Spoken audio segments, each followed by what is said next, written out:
আপনারও কি অন্নপূর্ণা ভাণ্ডারের টাকা ব্যাঙ্ক অ্যাকাউন্টে জমা পড়েনি? যদি উত্তরে হ্যাঁ হয় তাহলে ভিডিওটি একদম শেষ পর্যন্ত দেখুন, কারণ আজকে আমি জানাবো ভিডিওতে কেন আপনার টাকা আসেনি, কবে টাকা আসতে পারে, এই পরিস্থিতিতে আপনার কী করা উচিত। গত কয়েকদিন ধরে অনেকেই জানাচ্ছেন তাদের আবেদন অনুমোদিত হওয়ার পরেও ব্যাঙ্ক অ্যাকাউন্টে টাকা জমা পড়েনি।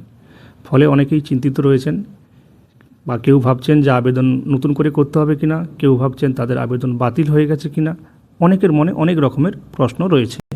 প্রথমে একটি বিষয় ক্লিয়ার করে দিই, যদি আপনার টাকা এখনও না এসে থাকে অযথা আতঙ্কিত হবেন না, কারণ অনেক সময় সরকারি প্রকল্পের টাকা একদিনে সবার অ্যাকাউন্টে পাঠানো হয় না। বিভিন্ন জেলা বা ব্যাংকের ভিত্তিতে ধাপে ধাপে টাকা পাঠানো হয়। বর্তমানে বিভিন্ন সূত্রে পাওয়া তথ্য অনুযায়ী যাদের টাকা জমা পড়েনি তাদের ক্ষেত্রে আগস্ট মাসের প্রথম সপ্তাহের শেষের দিকে ধাপে ধাপে টাকা পাঠানোর সম্ভাবনা রয়েছে। আগস্ট মাসের যে টাকা সরকারের দেওয়ার কথা ছিল সেটি কিন্তু চালু হচ্ছে আপনার আগস্ট মাসের প্রথম সপ্তাহের শেষের দিকে।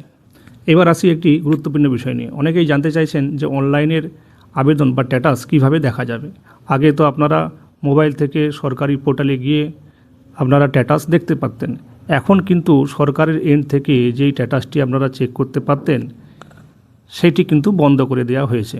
কার্যত অনেকেই সমস্যায় পড়েছে, তাদের স্ট্যাটাসের বর্তমান কি স্ট্যাটাস রয়েছে সেটি তারা সহজেই দেখতে পাচ্ছেন না। তাদের আন্ডার ইনকোয়ারি রয়েছে কি, তাদের ভেরিফিকেশন রয়েছে কি, তাদের আন্ডার প্রসেসিং রয়েছে, সেটি কিন্তু সহজে আপনারা দেখতে পাবেন না। যদি এটি আপনারা দেখতে চান, আপনাদের এই অবস্থায় কী কী করণীয়? প্রথমত, সংশ্লিষ্ট পঞ্চায়েত অফিস বা ব্লক অফিস অথবা দায়িত্বপ্রাপ্ত সরকারি দপ্তরে যোগাযোগ করুন।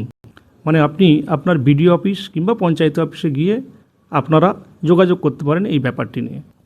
দ্বিতীয়ত, সঙ্গে আপনারা অবশ্যই আধার কার্ড, ব্যাংকের পাসবুক, মোবাইল নাম্বার এবং যেই ডকুমেন্টসগুলি যে আবেদন করেছেন সেইগুলি এবং আপনার মোবাইল নম্বরটি অবশ্যই সাথে করে নিয়ে যান।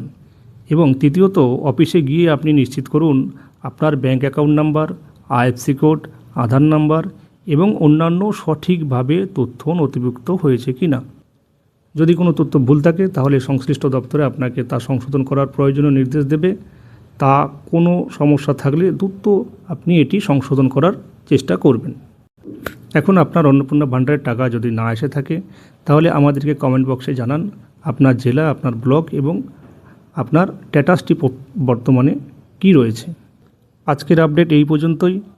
যদি অন্নপূর্ণা রিলেটেড কোনো রকম আপডেট আসে অবশ্যই আপনাদের সামনে আমি তুলে ধরব। এই ধরনের সরকারি প্রকল্প, নতুন স্কিম, আবেদন প্রক্রিয়া, গুরুত্বপূর্ণ আপডেট পেতে আমাদের চ্যানেলটি সাবস্ক্রাইব করতে ভুলবেন না। ভিডিওটি ভালো লাগলে একটি লাইক দিন এবং যাদের টাকা আসেনি অবশ্যই তাদের সাথে ভিডিওটি শেয়ার করে দিন। ধন্যবাদ, ভালো থাকবেন, সুস্থ থাকুন। আবার দেখা হবে পরবর্তী গুরুত্বপূর্ণ আপডেট নিয়ে।